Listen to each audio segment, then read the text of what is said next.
said earlier, there has been no changes made to the book. First 16 printings of the book, The Doctor's Opinion, was on page 1. 1955, they revised the book for the first time. And we don't know why they did this. There was never any conference action approving it. No writings as to why Bill approved it or disapproved it. We don't know what happened.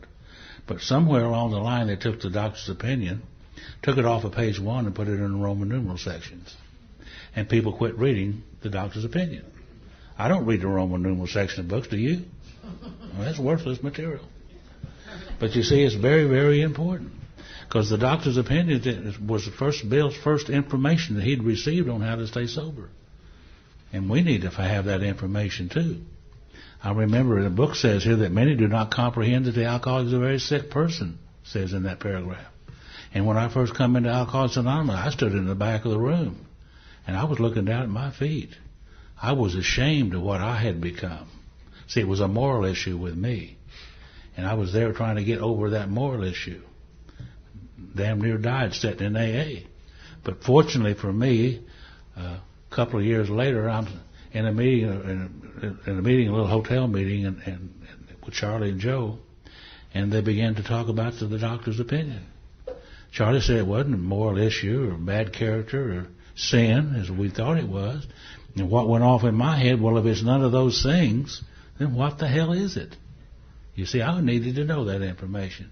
And I got that information that night, and that turned me around instantly. You see, I began to see it's an illness rather than a moral issue. And I can recover from an illness, but I can't recover from that moral issue that I had, that guilt, shame, and remorse that I brought in here with me and looking down at my feet. I love the Doctor's Opinion. It's one of the best pieces of information you'll ever read. As a matter of fact, the rest of the book is going to tell us how to recover from the condition of the body and mind that the doctor explains. If I don't understand that information, it makes me wonder what I was trying to do, you see. But I need that information. So let's go to the Doctor's Opinion. They didn't change any of the information. No. In that first 164 pages, or 100, however many it was, they just changed page numbers on it. Yeah. And they stuck it, Doctor's Opinion, in Roman numerals, and people quit reading it. Yeah. I don't know how many people in AA today have never read the Doctor's Opinion. Yeah. The rest of the book is based on the Doctor's Opinion. Lots of people in AA today have never read the Doctor's Opinion because people just don't read those Roman numeral period. They go to page 1, chapter 1, and take off with Bill's story. I was in a meeting one time and I was talking about the Doctor's Opinion, read a few words out of this little saltback version that I had, an old timer with the guardian of the fellowship, those old timers, and I love them because they'll tell you real quick if you're getting off the beam, hopefully. And he come up to me after the meeting and he said, "What were you reading?" And I said, "Well, I was reading the Doctor's Opinion." "And what book did you get it out of?" I said, "Well, I got it out of the big book." And he said, "Show it to me." And I showed it to him, and he turned around and left. The next day, he come up to me, and he started crying before he got there. He said, "Joe, I've been a member of the Fellowship of Alcoholics Anonymous for 39 years, sober. And I didn't know that that was in that book." And he said, "Boy, when I get back home, and I can't wait to get back home, I'm going to start a big book meeting in my home group, and we're going to start off with the Doctor's Opinion." And that's what we do in our group. The beginning meeting, the beginner's meeting is the Doctor's Opinion. See, they know what's wrong with us. See, I don't think we alcoholics today really know the debt of gratitude and really realize the debt of gratitude that we owe to Dr. Silkworth. Mm-hmm. You know, prior to 1930, very, very few alcoholics ever recovered from alcoholism. Once in a great while, one might in a church setting or something. But prior to 1930, most of them didn't recover. Now, alcoholism itself is not anything new. You know, we've had alcoholism in the human race as far back as anybody can remember. You go back to your old writings, wherever you find them, and you'll find references to the alcoholic from thousands of years ago. You know, I think one of the oldest pieces of information we have happens to be the Bible. And you find references to alcoholism in the Bible. In fact, if you go to Proverbs, and it was written by a fellow named Solomon, Solomon was the really learned individual of his time. People had a problem, they went to Solomon to get the answer. And apparently somebody one day asked him about a question about alcoholism. And he describes us in the Bible. He said, "Who has woe? Who has sorrow? Who has wounds without cause? Who has redness of eyes? They that tarry long at the wine." Everybody was a wino in those days. They didn't have the strong spirits we got now, but they drank the hell out of that wine. And he described us further. He said, "You'll be as one who lieth down in the midst of a sea." Remember how you used to go to bed at night and that old bed start moving around on you? Or sleepeth at the top of a tall mast. He said, "You will say, they have beaten me and I felt it not." Remember how you used to get up in the morning and bruises all over you and you didn't really remember how you got them? He surely knew some of we men, and he said, "And thine eyes shall behold strange women."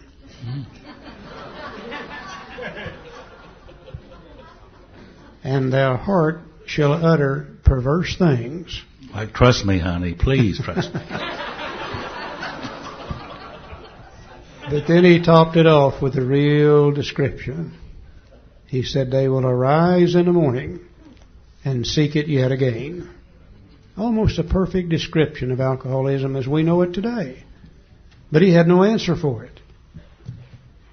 There was a doctor named Trotter in England between 400 and 500 years ago that said he thought alcoholism was a disease.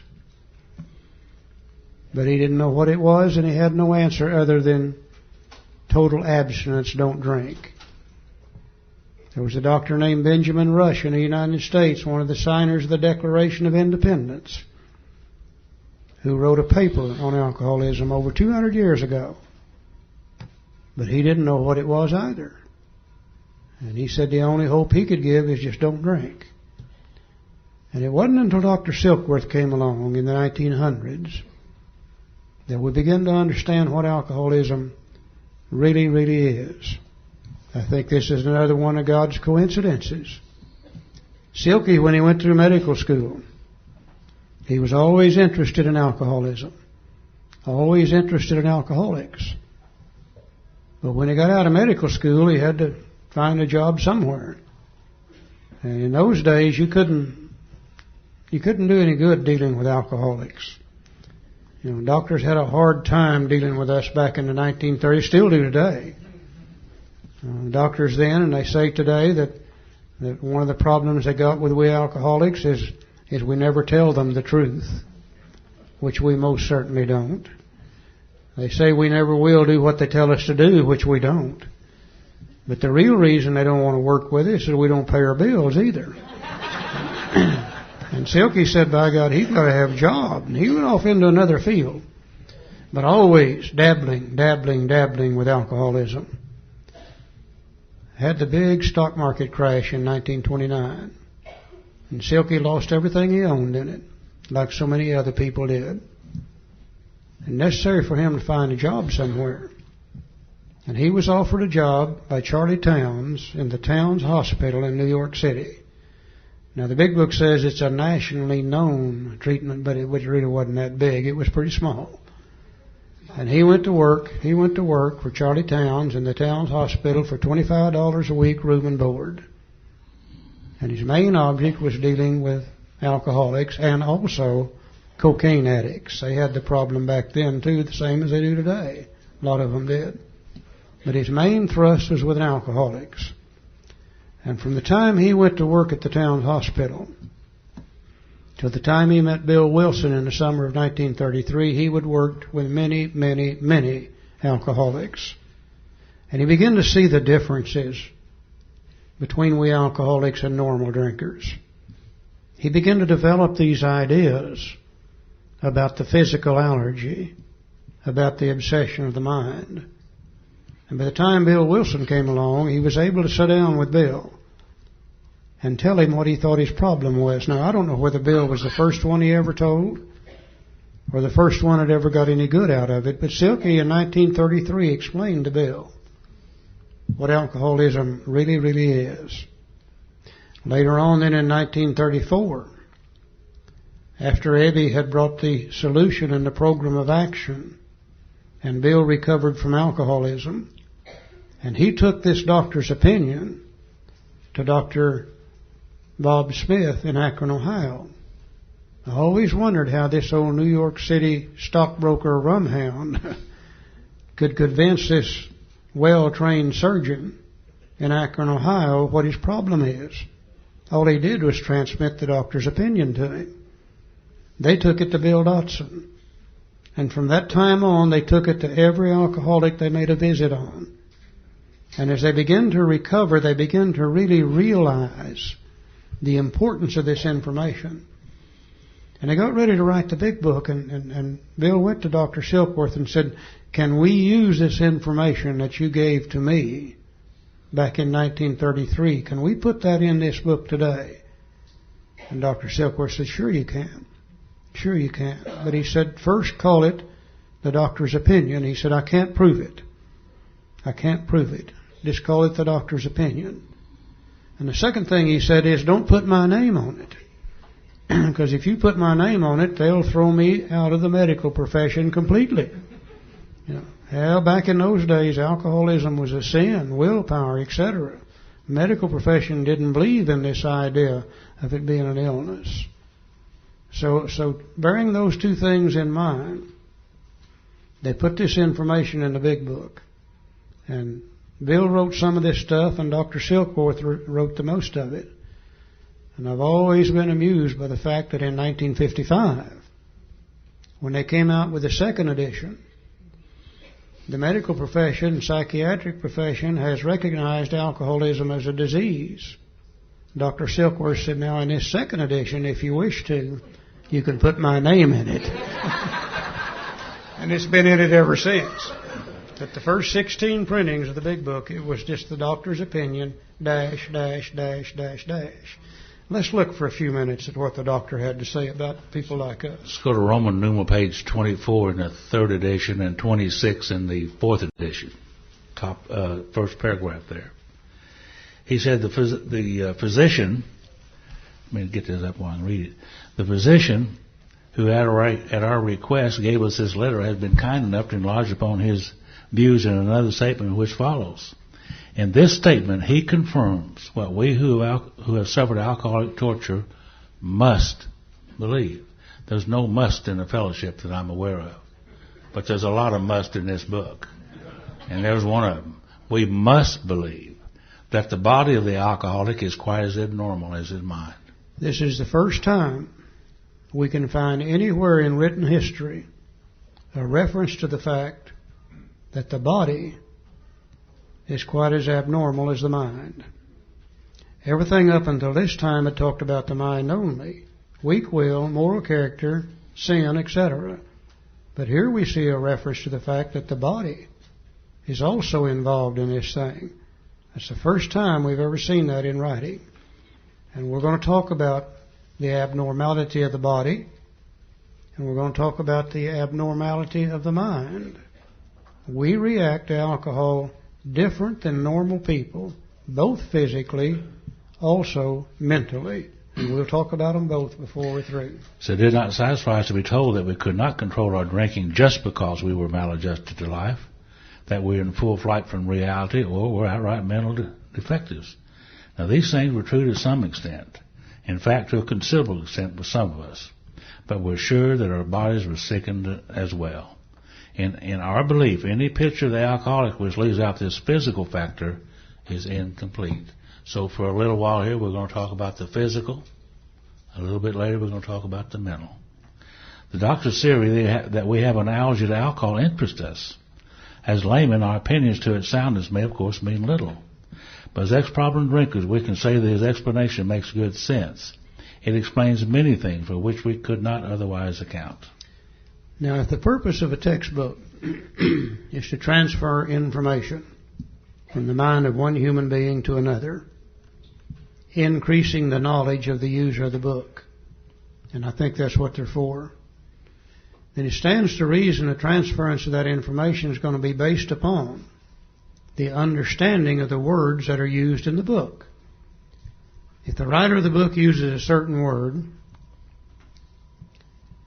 and has a certain understanding of it, the reader of the book reads that word but has a different understanding of that word, then the information that comes through is going to be garbled and incomplete information.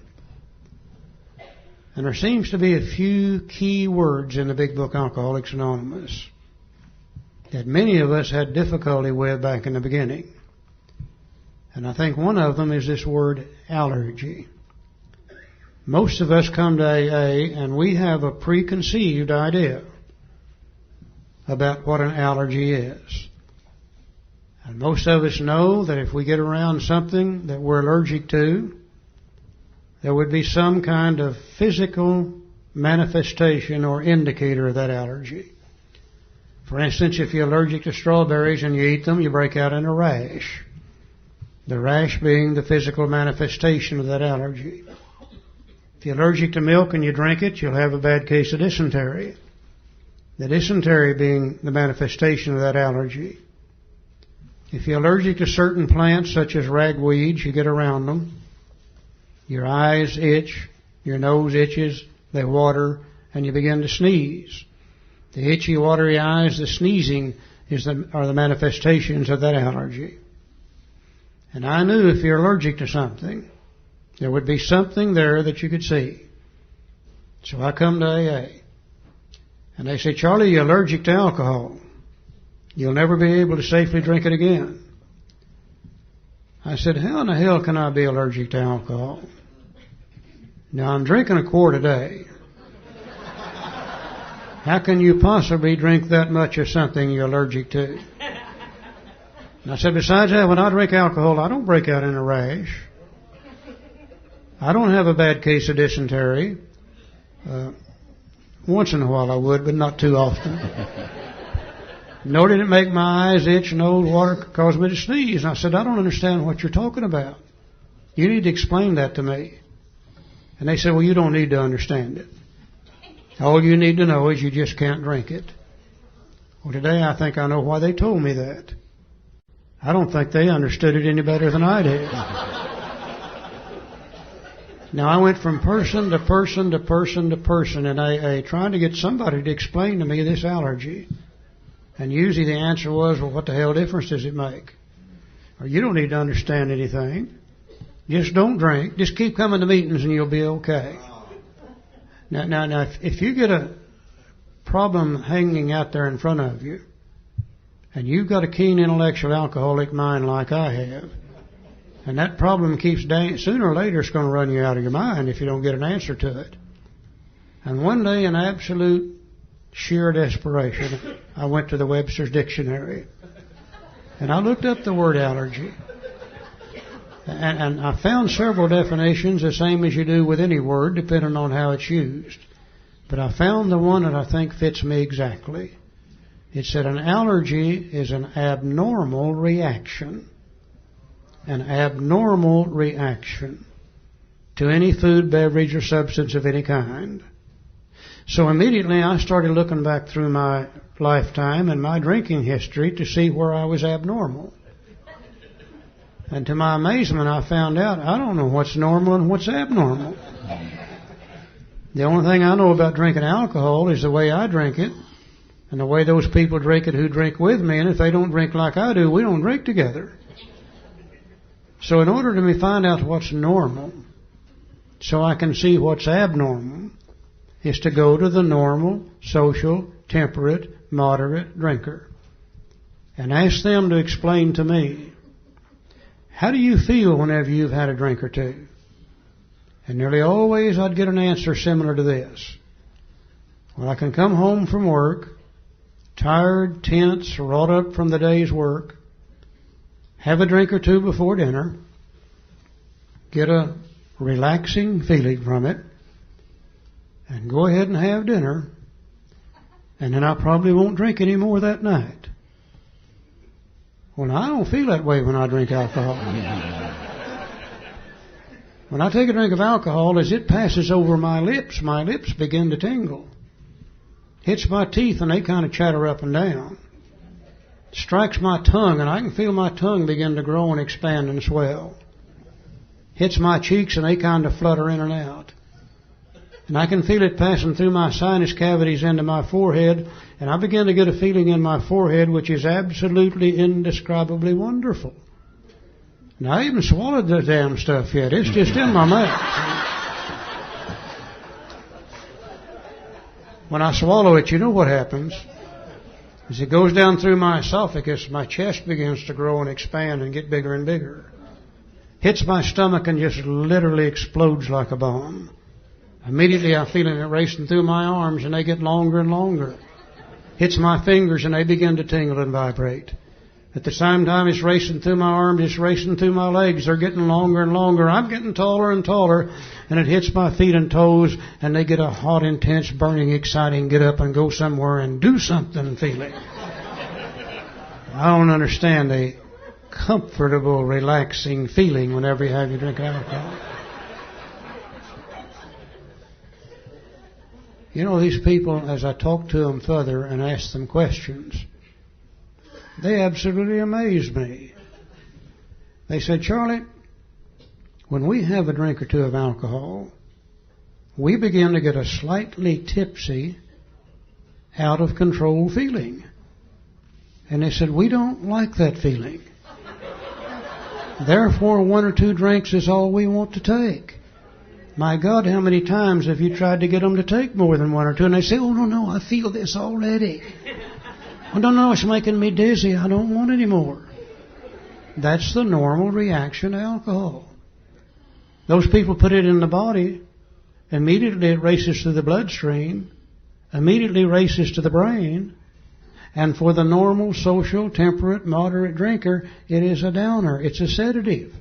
You're supposed to get a slightly tipsy, out-of-control feeling out of it. But we alcoholics put it in our system, it races immediately to the brain, and we don't get a slightly tipsy, out-of-control feeling. We get a very exciting, in-control feeling. So the first abnormal reaction is the reaction in the brain and how we feel whenever we take a drink. And then they said something that really blew my mind. They said after we've had a drink or two, we begin to experience a feeling of nausea. And they say, we don't like that feeling. And 1 or 2 drinks is all we want to take. How many times have you tried to get them to drink more than that? And they say, oh no, it's making me sick. I don't want any more. That's the normal reaction to alcohol. Alcohol is a toxic substance, a destroyer of human tissue. And when you put it in the body, the mind and body are supposed to work together and experience a feeling of nausea so that if you get too much, they'll puke it up before it hurts them. But when it goes in my body, I don't experience nausea. It goes in my body, and instead of my body experiencing a feeling of nausea, it develops an actual physical craving that demands more of the same.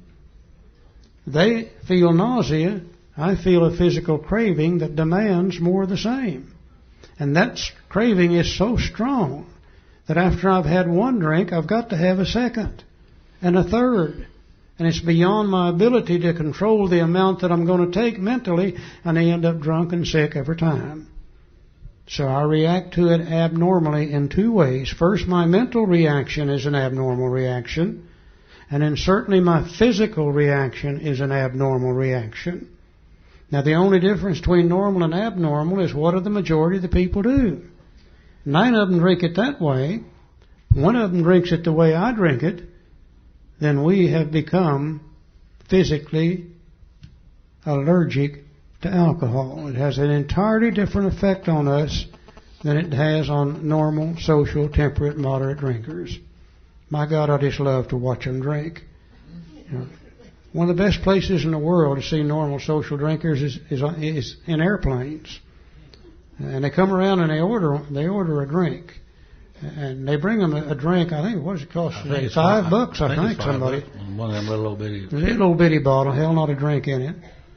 And they'll have a mixer to go with it. And they'll pour that little booze in that cup, and they'll pour that mixer in there, and they go through what I call a stirring procedure. And they stir, and they stir, and they stir, and they stir, and they stir, and I'm sitting there watching them. I'm saying, drink the damn stuff. What the hell have you got it for? You know what they do when they quit through stirring? They pick up their magazine and start reading their magazine. Once in a while, they'll reach over and take a little sip of it and set it down. After a while, they'll take a little sip of it and set it down. Sometimes the flight attendant might come along and say, we're getting ready to land. Do you want to finish your drink? And I've even seen them say, no, I've had all I want. And they take it out there and take it down. They pour the damn stuff out. Now, they call that normal social drinking. But if there's any such thing as abnormal drinking, I think that's abnormal. If there's any such thing as alcohol abuse, I think that's what it is right there.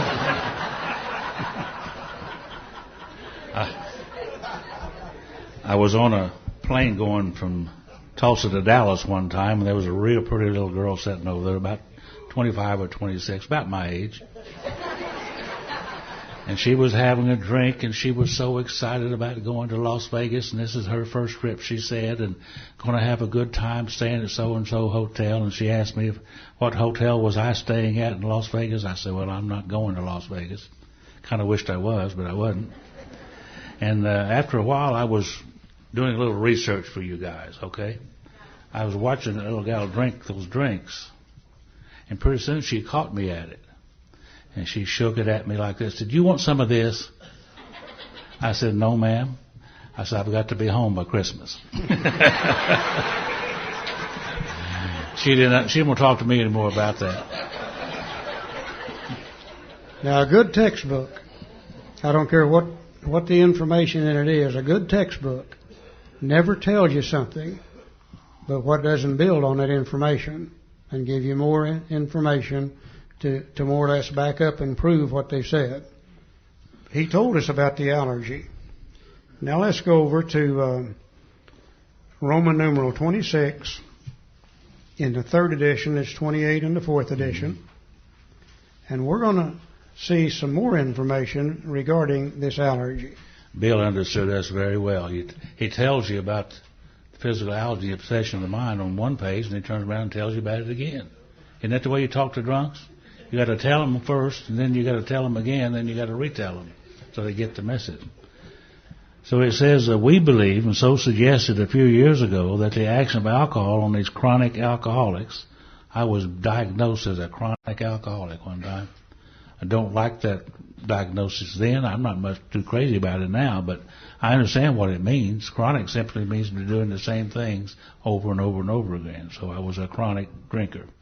Is a manifestation of an allergy. That the phenomenon of craving is limited to this class and never occurs in the average temperate drinker. He didn't really know what it was, but so he called it a phenomenon of craving. And this phenomenon of craving happens after we take a drink, not before. If we're craving a drink before we take a drink, that's the obsession of the mind. After we take a drink, it sets up this craving, which is beyond our mental control. He said earlier, this doctor's opinion over here that Charlie just went through, but as ex-problem drinkers, we can say this explanation makes good sense. It explains many things for which we could not otherwise account. It explained to me, for instance, why I couldn't go home. I'd get off work and go down to the bar with every intention of having a couple of drinks and go home. I hadn't been home in a week or so I needed to go home. But that's what I did. I drank and I went places. And didn't go home right away either. And so I need to go home, so I'm going to have a couple of drinks and go home. And I'd have a couple of drinks and I'd have another drink. And I'd sit there and it'd be midnight or 1 or 2 o'clock the next morning before I go home. And when I go home, my wife had all my stuff thrown out in the yard.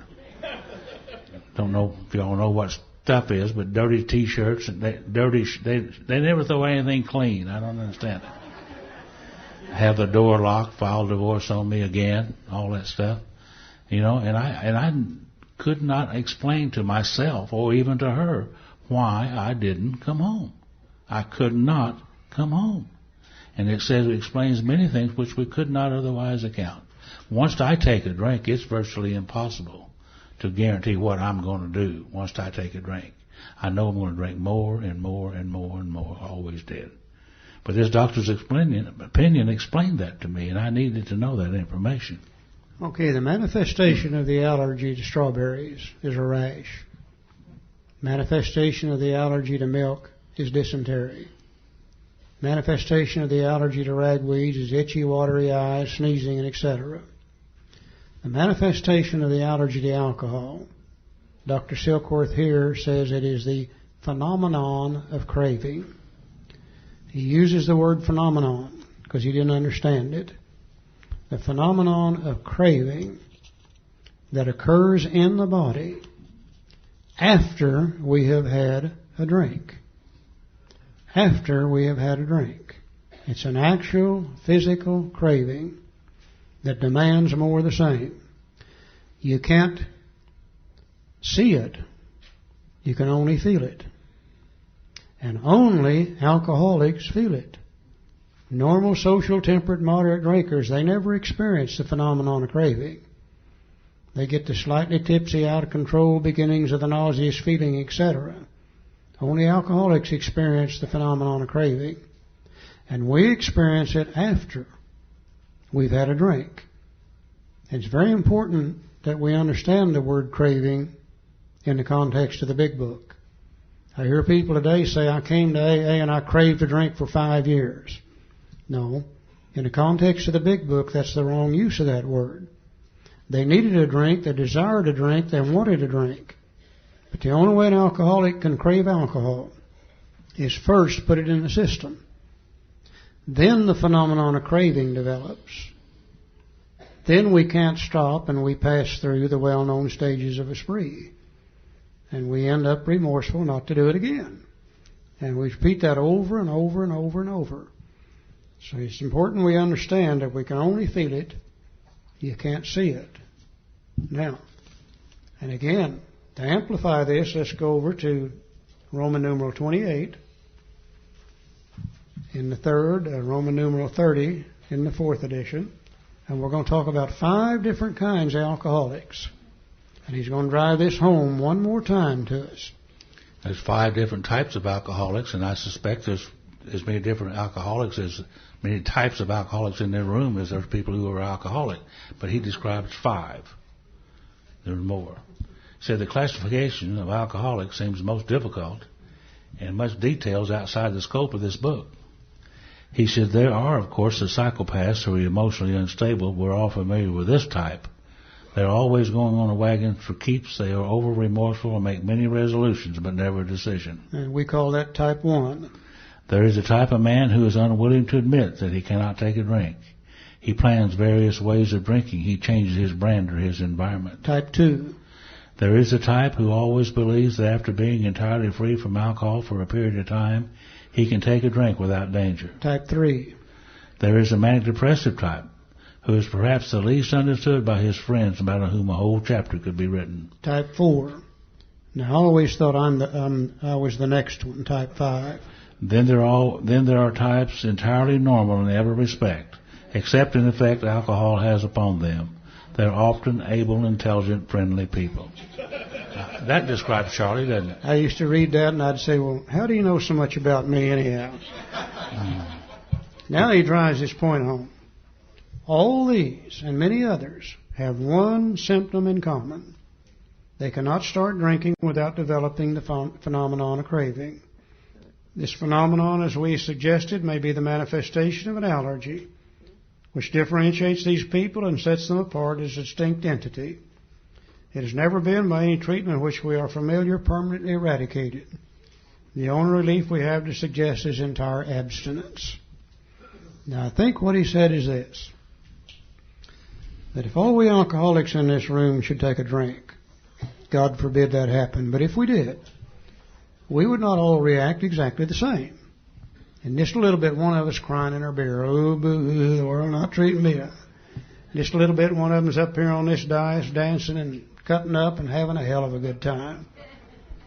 A little bit, look back in the back corner, there'll be 2 of us getting in a fight back there, as sure as anything.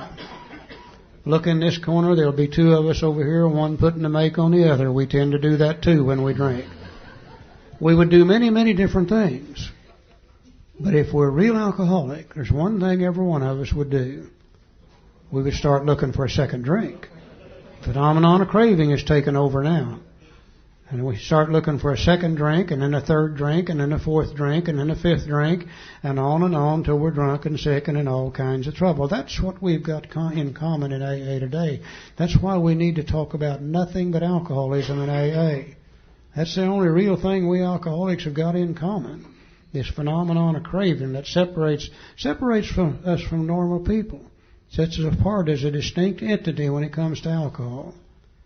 Now, it really doesn't make any difference either, whether I'm born with it or whether I drank myself into it. I think I was born with it. First drink I ever took produced a phenomenon of craving. I drank alcohol for 26 years. I don't ever remember taking one drink of anything that had alcohol in it. One always led to 2 to 3 to 6 to 8 to 10. Joe drank with relative safety for several years. But one day he crossed the line too. And the same thing began to happen to him after years that happened to me from the very beginning. But what difference does it make? The important thing is that's the way we are today.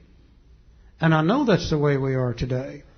Because if you and I could drink without getting drunk, we wouldn't be sitting in this meeting today, would we? We'd be out there somewhere drinking without getting drunk. You know, the phenomenon of craving that develops after we put the alcohol in our system. I don't think it makes any difference either how long it takes us to get drunk. You know, by the time I had stopped drinking, this thing was so pronounced in me that even today, if I would take a drink, I would be worse off today than I was whenever I stopped drinking before. I take a drink here at 5 o'clock in the evening, I'll guarantee you by 8 o'clock I found a policeman and I'm in jail. Some of you might get by with a drink today. You might have a couple of drinks tomorrow. And it may take you a week to find your policeman and go to jail. But what difference does it make? The first drink is the one that sets it off. So it doesn't make any difference how old we are. Doesn't make any difference whether we're born with it or not. Doesn't make any difference how long it takes us to get drunk. That's the one thing we alcoholics have in common, is the phenomenon of craving. That was given to us by Dr. Silkworth. Now, we're going to look at a little picture here for just a moment. And let us be the first to say that this picture is not AA information. And by the way, you got one also in your handout sheet to match it. AA is not going to get involved into why we're allergic to alcohol.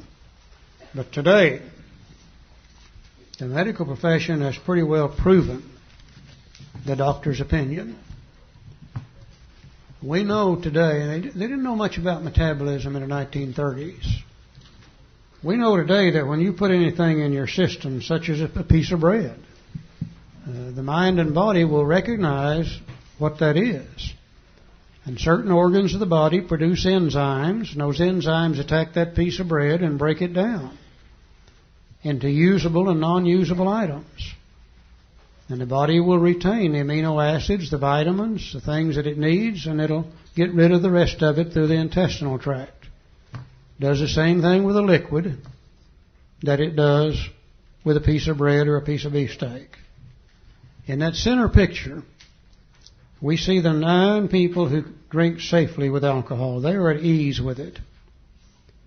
They put it in their system. The mind and body recognizes what it is. The enzyme production starts. The enzymes attack the alcohol. And they break it down to a material called acetaldehyde. Then after a period of time it becomes diacetic acid. Then after a period of time it's broken down to acetone. And in the final stages it becomes a simple carbohydrate made up of water, sugar, and carbon dioxide. The water can be used by the body. Excess will be dissipated through the urinary intestinal tract. The sugar is a form of energy, calories. Empty calories, by the way. None of the amino acids, none of the vitamins, but a form of energy. And the body will burn it as such and store the excess to be used as fat to be used at a later date. The carbon dioxide is dissipated through the lungs. Now, in the normal social temperate moderate drinker, this metabolic rate is approximately 1 ounce per hour. If they don't drink more than an ounce, they're not going to get drunk, because their body recognizes what it is, metabolizes it, and get rid of it at that rate. Very seldom do you see a normal social temperate moderate drinker drinking more than 1 ounce per hour. If you do, you better stand way back, because they're probably going to puke on you before too long. Let us take that on the left-hand side of that sheet now. And that's we alcoholics. One does not drink safely or is at dis-ease with that. That's all the word disease means, something that separates you from the normal. We alcoholics put it in our system. That in our system, the enzymes necessary to metabolize it are not there in the same quantities and or qualities as they are in the body of the non-alcoholic. The enzymes break it down to acetaldehyde. Then they break it down to diacetic acid. But then they break it down to acetone. But then the breakdown from acetone to the simple carbohydrate occurs at a much slower rate in the body of we alcoholics. It's been proven today that acetone ingested into the human system that remains there for an appreciable period of time will create an actual physical craving for more of the same. It goes through the body of the non-alcoholic so rapidly that craving doesn't occur. In our body, it stays there as acetone long enough that the physical craving develops, and that demands a second drink.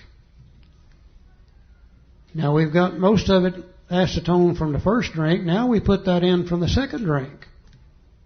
And the acetone level goes up.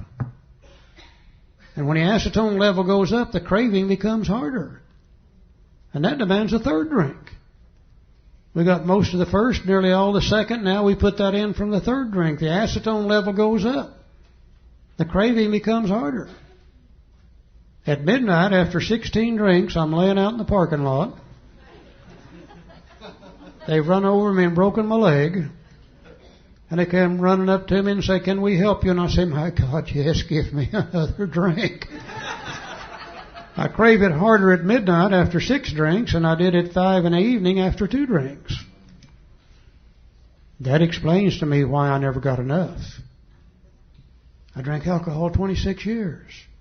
I never did get all I wanted to drink. Oh, I had a hell of a lot more than I needed to drink 1,000 times, but I can be laying there on the floor drunk, sick, and in all kinds of trouble and craving a drink more and more and more and more. I never got enough. That explains that to me, why we alcoholics can never get a drink. You know, one drink sets it off, but after one drink sets it off in a bathtub full is not going to be enough for us. Now this wouldn't be so bad if it never got any worse. But we know that not only are we in the grips of an illness, it is a progressive illness. It always gets worse, never better. Probably for 2 reasons. Alcohol is a destroyer of human tissue. And we know that probably the first 2 organs of the body that it begins to destroy first happen to be the liver and the pancreas. And today we know the liver and the pancreas are the 2 organs of the body that produce the enzymes necessary to metabolize alcohol. And as we begin to damage them, the enzyme production becomes less and less. The craving becomes harder and harder. The resultant trouble becomes more and more and more and more. Always getting worse, never better.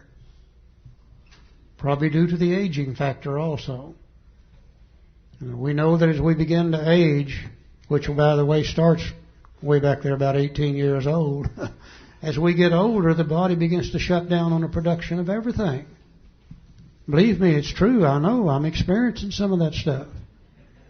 And if I'd take a drink today after X number of years sobriety, I would start where I left off X number of years ago.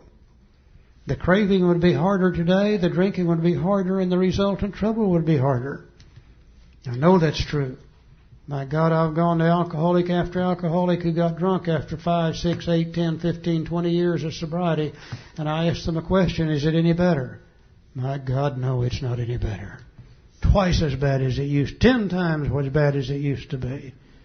So not only do we have an illness, we have a progressive illness that always gets worse and never, never gets better. Now, the only thing I have to do to control my allergy is don't drink. Don't drink. Isn't that simple?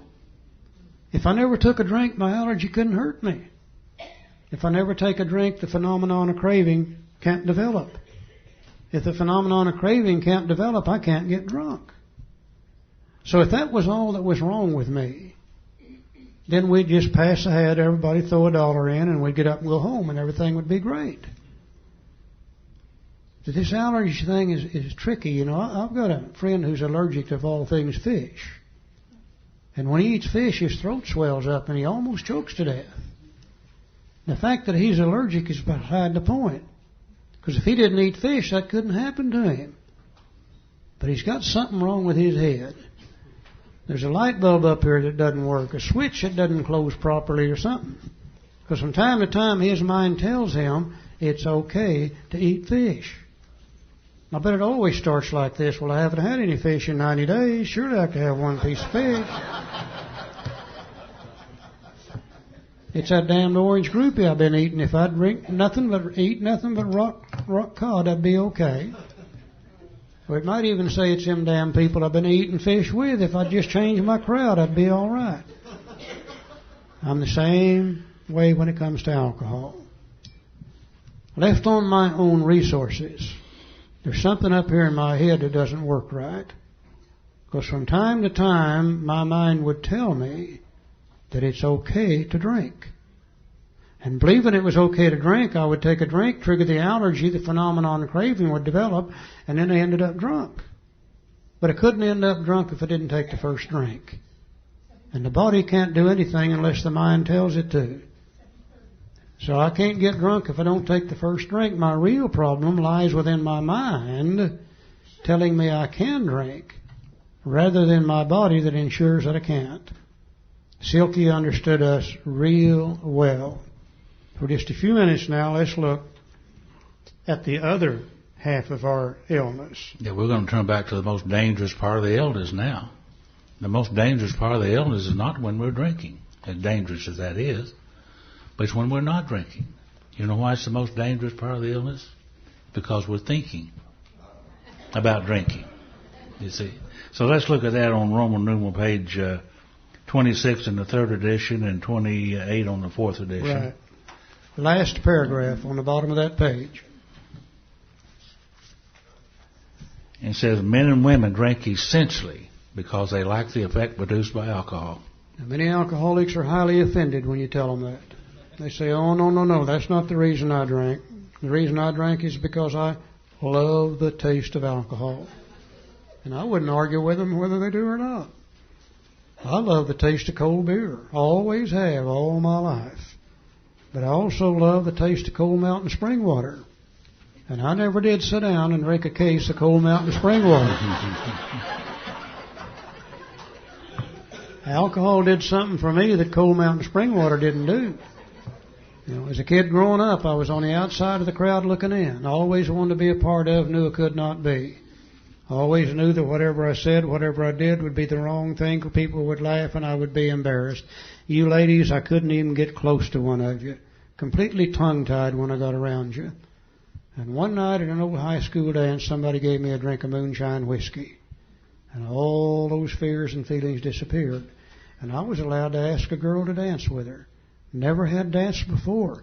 I was allowed to take her home from the dance. I was allowed to get in the back seat of a 36 Chevrolet and do some things with her I'd been wanting to do for a long, long time. I loved what alcohol did for me. Now, if it gave me a slightly tipsy, out of control feeling, I wouldn't like that. But you see, it gives me that great, exciting, in control feeling and allows me to function in ways I never could function before. We drink essentially because we like the effect produced by alcohol. Now, there are many, many effects by which we drink, and certainly I can identify with Charlie and his effect. And I drank for those effects too. And as time went by, we know that alcoholism is a progressive illness. Sometimes I begin to overdo some of those things by which I drank for the effect was in the beginning. And I'd wake up in the morning and I'd have a little guilt, shame, and remorse for some of the things that I'd done the night before, which caused me to drink again, to cause me to drink to change the effect of how I felt. And the sickest sick effect, and this is where I was in the end when I come to Alcoholics Anonymous, the effect I was looking for then was total oblivion. I had become everything I detested in a human being, and I was drinking for oblivion. There's only one thing wrong with oblivion, though, isn't it? That you wake up. You got to start all over again. So I was drinking for oblivion. Many, many effects by which we drink. The sensation is so elusive that while they admit it is injurious, they cannot, after a time, differentiate the true from the false. I got to where I didn't know the true from the false. To them, their alcoholic life seems the only normal one. The abnormal had become normal to me. My wife's celebrating tonight in a couple of hours, 29 years in AA, at home in our home group. Yeah. The women behind the men, we talk about that maybe later. We hope she is. We hope she is, yes. But Phyllis, she was known as Fast Phyllis in the bars we used to hang around in. The pool shooting, son of a gun. But one Sunday morning, we woke up, and I had a clear thought. I said, Phyllis, do you realize that most people don't drink like we do? And you know what she said to me? She said, bullshit. That's what she said. I don't talk that way. She said, bullshit. Everybody we know drinks just like we do. Well, that was the truth. Everybody that I knew drank like I did, or I didn't know them. The bars by which I drank in those last days, they drank like I drank, or I didn't know it. I didn't go to those places. The abnormal had become normal. I'll never forget the first time I went to a football game sober. I knew there'd be 50,000 drunks out there. Always was. And I went out there sober, and I didn't see any drunks. Like I know drunk, you know. I was amazed at that. The abnormal had become normal. We really cannot differentiate the true from the false. In other words, we're out there doing our thing. We have those sober periods. We're looking at our drinking. And to us, it seems absolutely normal to do that. You know, the first time you get in jail is abnormal. But you get in jail 15 times and it becomes normal. First car wreck is abnormal. You get 3 or 4, 5 or 6 of them, it becomes normal. First divorce is abnormal. But you get 3 or 4 or 5 or 6 of them, hell, it becomes normal. Mm-hmm. Our alcoholic life seems the only normal one. We can't see the truth about alcohol. It's always their damn fault. It's his fault or her fault or their fault or the police. Never, never our fault. We really cannot differentiate the true from the false. You go to jail about 15 or 20 times. The next time you go in, you walk in and say, hey, is there any mail in here for me? You know? Now, this is what we are when we're not drinking. They're restless, irritable, discontented. Put a few little words in there, too. We're full of guilt, shame, and remorse. You see, that's what we are when we're not drinking. On one of those enforced periods of sobriety, when we've sworn off and we're not going to drink anymore. Remember whenever you were brand new, they say you're going to feel better? Well, you're going to feel better, all right. Feel anger better, resentment better. You feel a lot of things better. Because we don't have that old alcohol to kill the pain. And we're restless and irritable and discontented, full of guilt, shame, and remorse.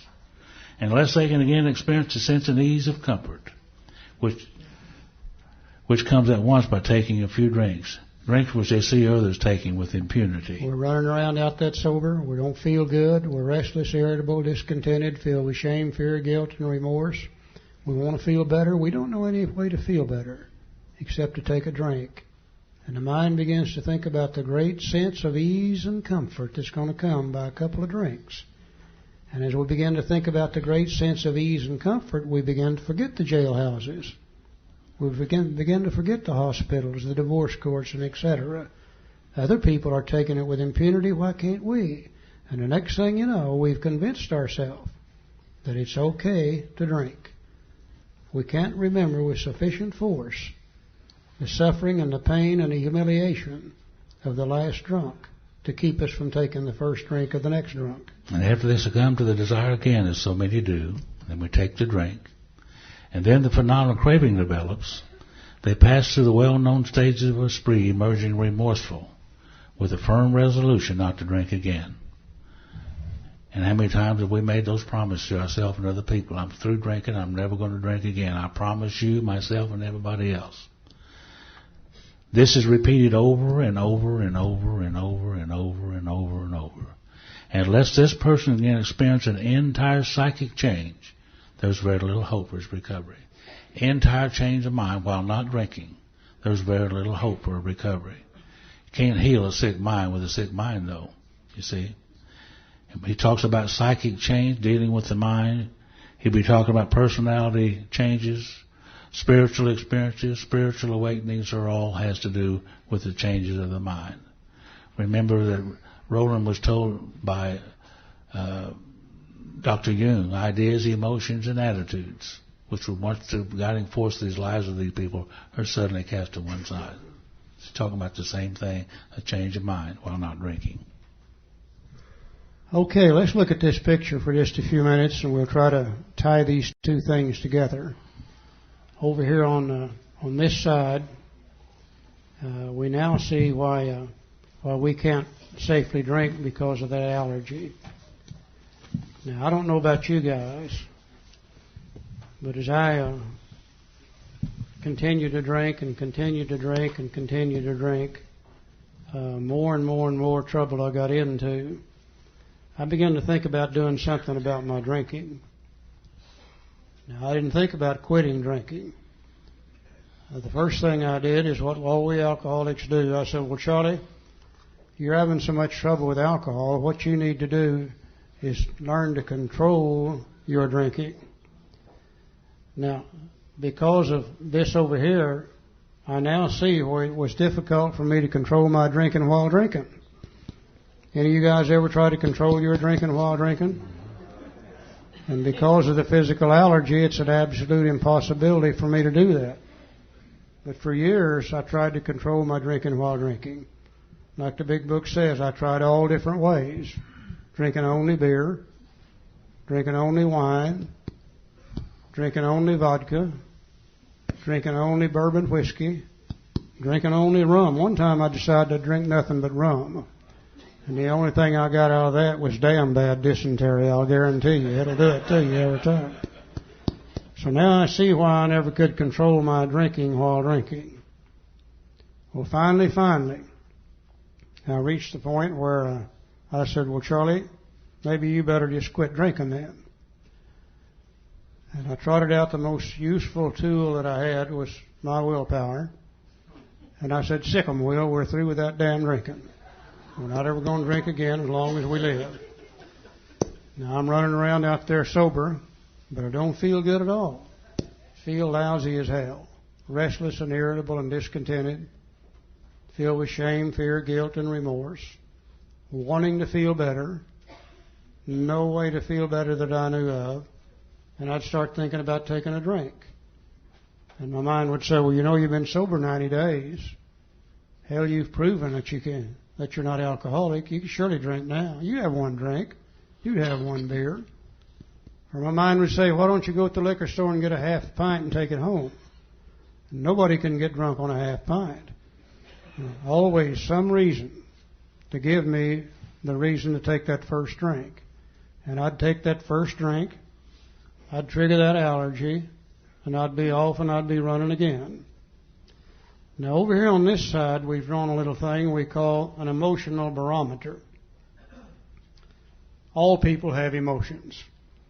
You know, we all feel anger, We all feel sadness, and we all feel joy, and we all feel fear. We all feel worry from time to time to time to time. And I'd be sober down here on the bottom. And I'd be restless and irritable and discontented. I'd be filled with that guilt and remorse and shame and fear and etc. And sworn off drinking, never going to take another drink as long as I live. And as the days would go by, my emotions would begin to build up, build up, build up, and build up. And they would trigger the idea of taking a drink. But then with old willpower stuck in there, it triggered the idea of taking a drink, and willpower would say, well, no, we're not going to drink. Hell, we've sworn off drinking. Told my wife and my boss and all my friends that I'm never going to take another drink. And that day I wouldn't take a drink. But I'm still restless, irritable, and discontented.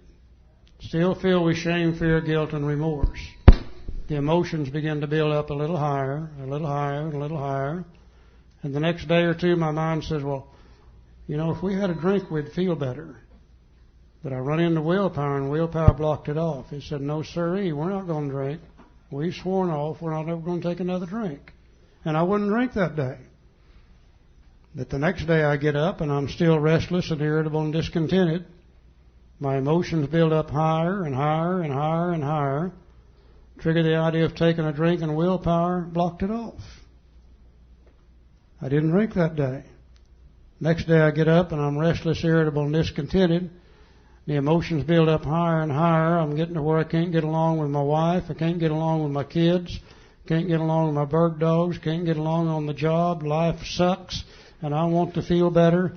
And I begin to think about taking a drink, and all of a sudden, I forget the jailhouses. I forget the hospitals.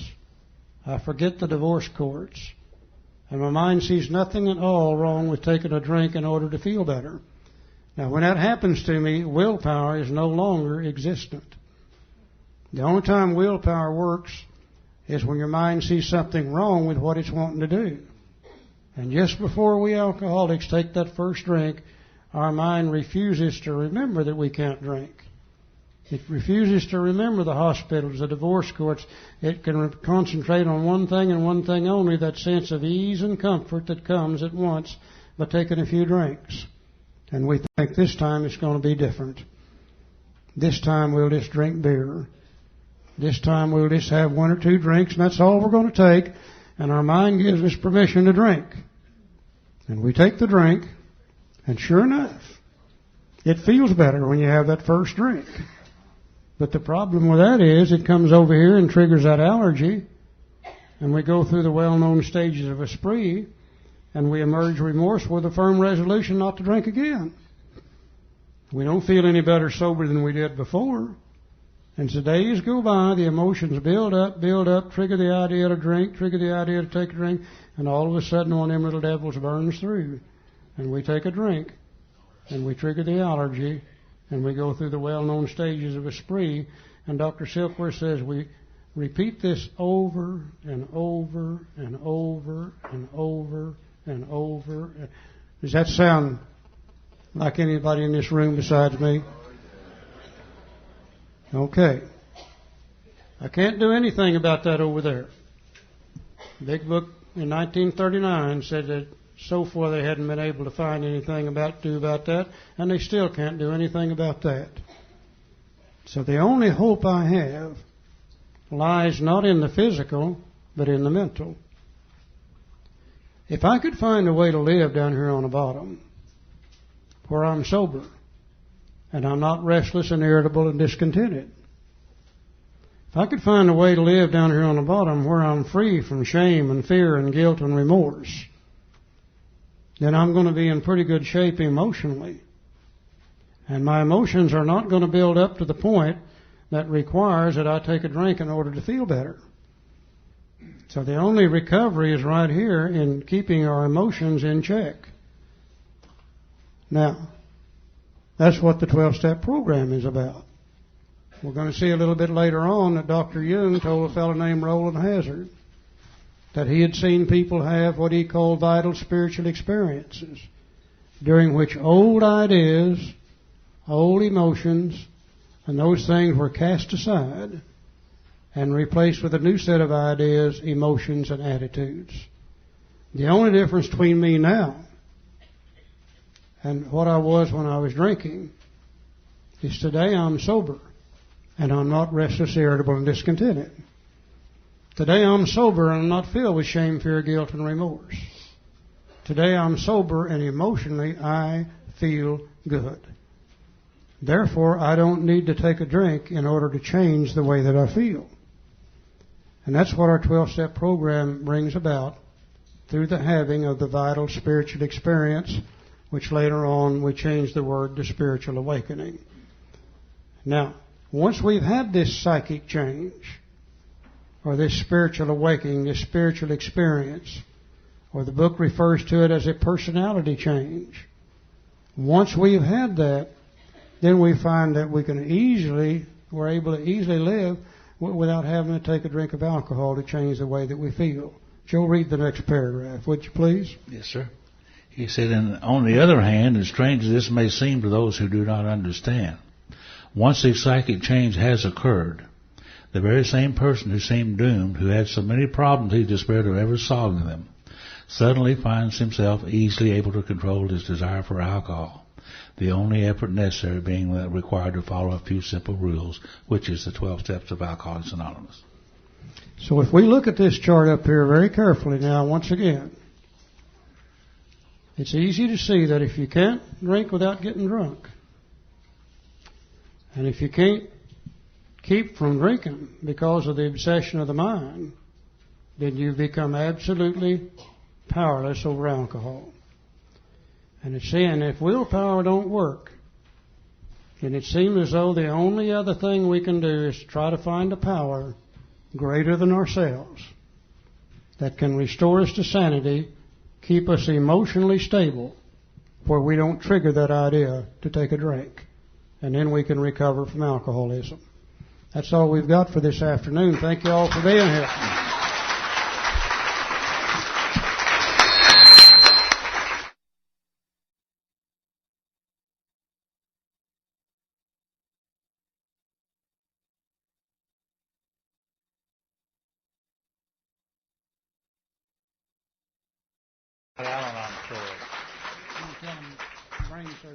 Okay. My name is Joe, and I'm an alcoholic. And it's truly by God's grace and the fellowship of Alcoholics Anonymous and the program of Alcoholics Anonymous, found in a book called Alcoholics Anonymous, I'm sober today. For that, I'm very, very thankful.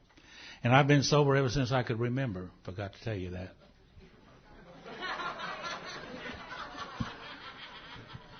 And Charlie has a story he wants to tell us tonight.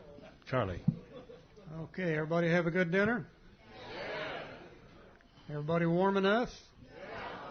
Yeah. You'll notice I've got the jacket on tonight. Gets cold up here. It gets cold up here. I always like to share the story about the alcoholic and ideas and the brain surgeon. Back some time ago, there was a brain surgeon that developed a way to transplant the human brain in its entirety. Been doing it for years with other organs of the body. He developed a way to do it with the brain. And this older fellow about my age went to see him, and he said, Doc, I've been having problems with my brain. It won't work any longer. Can't remember anything. Can't figure things out. Do you think you could give me a brain transplant? And the surgeon said, well, let's find out. He said, let's give you a physical exam first. See what kind of shape your body's in. The old man said, okay. So the surgeon gives him a good physical exam, and he said, oh, yeah. He said, your body's in fine shape. He said, I believe we could transplant a human brain into your head, and everything would be just fine. And the old man said, well, great. What do you have to offer anyhow? And the surgeon said, well, let's go up in the display room, and I'll show you what we've got in stock at the present time. And they go up in the display room, and the surgeon said, now, in this case over here, I have the brains of an attorney. And he said, I could transplant this in your head. It'll cost you $20,000. The old man said, well, do you have anything else? And he said, oh, yeah. In this case over here, I have the brains of a doctor. Said, I could transplant this brain in your head, everything would be fine, cost you $50,000. The old man said, well, do you have anything else? And he said, oh, yeah. In this case over here, I've got the brains of an alcoholic. Said, I transplant this in your head, everything would be great, and it'll cost you $100,000. The old man said, well, I don't understand this deal. $20,000 for the attorney's brain, $50,000 for the doctor's brain, and $100,000 for an alcoholic's brain? The surgeon said, well, hell yes, man, it's brand new. It's never been used before. This is my little story for tonight. And it says a man is flying in a hot air balloon, and he realizes he's lost. He reduces his height and spots a man down below. He lowers the balloon further and shouts, excuse me, can you help me? So I promised a friend I'd meet him a half hour ago, but I don't know where I am. The man below says, yes, you are in a hot air balloon hovering approximately 30 feet above this field. You're at a latitude 42 degrees north and a longitude of 80 degrees west. You must be a sponsor, the balloonist says. He says, I am, replies the man, but how did you know? Well, says the balloonist, everything you've told me is technically correct. I have no idea what to make of your information. The fact is, I'm still lost. The man below says, well, you must be a sponsee. He said, I am, replies the balloonist, but how did you know? Well, says the man, you don't know where you are or where you're going. You've made a promise which you have no idea how you're to keep, and you expect me to solve your problem. The fact is, you're just in the exact same position you were before we met, but somehow it's my fault.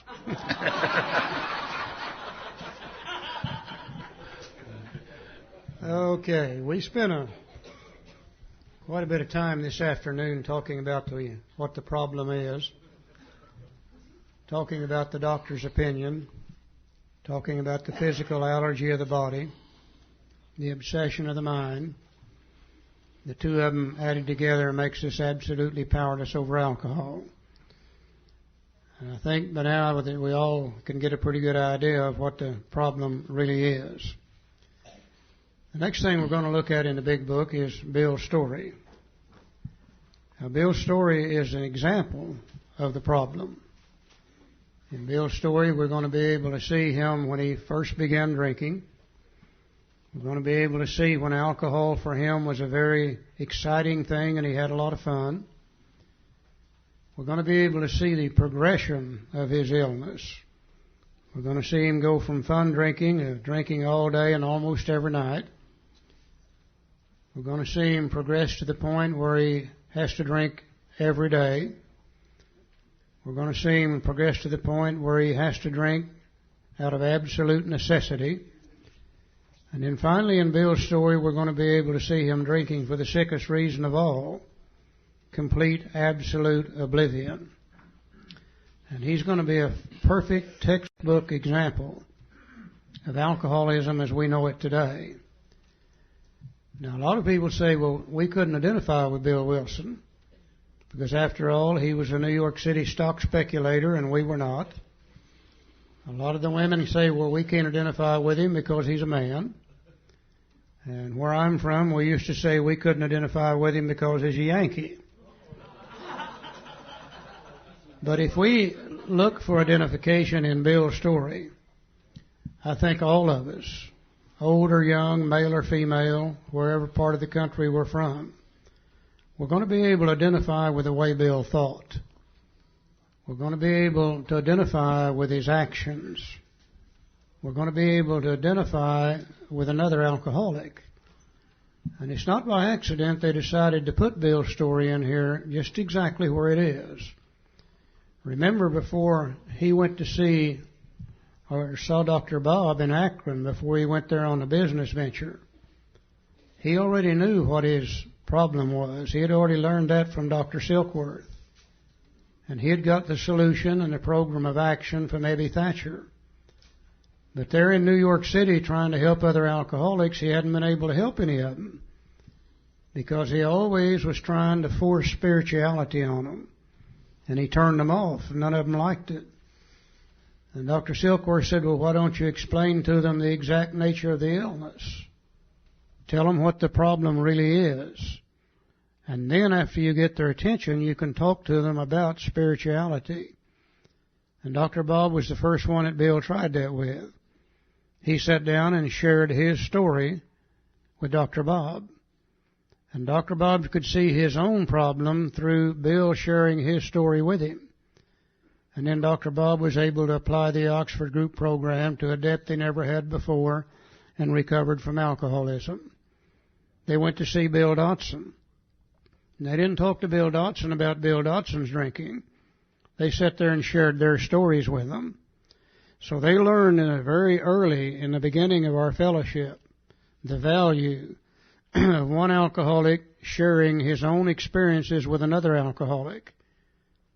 And from that day on, when they would go out on what they called a visit, that's what they would do. They would sit down and share their stories with this new alcoholic. But they knew that the first person out in California, they wasn't going to be able to go out there and sit down with them on a one-on-one, face-to-face basis to share their story. They knew the first one in Florida, they wouldn't be able to do that. So the big book had to be complete enough to do the whole job. And what they decided to do is, now that we've shown them the problem, we need to share another alcoholic's story with them to give them an example of the problem, so they'll be able to identify also, just like they do on a face-to-face visit. And of course they made a decision to put Bill's story in here first. I'm not sure whether they made that decision or whether Bill made that decision, but his story comes right after the doctor's opinion. And as we go through it, let's all look for identification. Let's all see if we can't see where he thought and he felt exactly like the majority of us did. And for the new alcoholic that reads this and can identify with it, then it's the beginning of hope that here's another alcoholic, and he's enough like I am that surely, that if he could recover from that condition, just maybe I can too. The beginning of belief, the beginning of hope, that there might be a chance for us also. So let's look at Bill's story and let's look for identification. Let's look for the beginning of belief, the beginning of hope, that just maybe we could recover also. Joe? A little bit. Need some power over here. Lack of power. Sorry. Lack of power, that's his dilemma. That's it. I love Bill's story today, but when I first come in, I didn't know you were supposed to identify with Bill's story. I saw some pictures of Bill when I was first new in AA, and he was an old man, I thought, 43 years old when he wrote the book. Looking at it today, I can say he was a very young man when he wrote the book. But Bill was, I find out the more I read and study about Bill, he was just like most of us. He was a very optimistic person, and he had lots and lots of willpower, worked hard, self-made man, like most of us thought we were. But I love Bill's story today because I can identify with Bill, not in so many ways that he was a lawyer and all that and a stockbroker, but the fact that he was a human being. I learned in Bill's story we're going to see what he was like. We're going to see how he learned he was sick. But most importantly, we're going to see how he affected a recovery. The whole story of Alcoholics Anonymous is in Bill's story. And I just love Bill's story today. So let's go to chapter 1, page 1, Bill's story. He said, war fever ran high in that New England town to which we new young officers from Plattsburgh were assigned. And we were flattered when the first citizens took us to their homes, making us feel heroic. And here was love, applause, war, moments sublime with intervals hilarious. Anybody ever have any moments sublime with intervals hilarious while drinking? I love the way Bill writes. I was part of life at last, and in the midst of the excitement I discovered liquor. I forgot the strong warnings and prejudices of my people concerning drink. In time we sailed for over there. I was very lonely and again turned to alcohol. We landed in England. I visited Winchester Cathedral. Much moved, I wandered outside.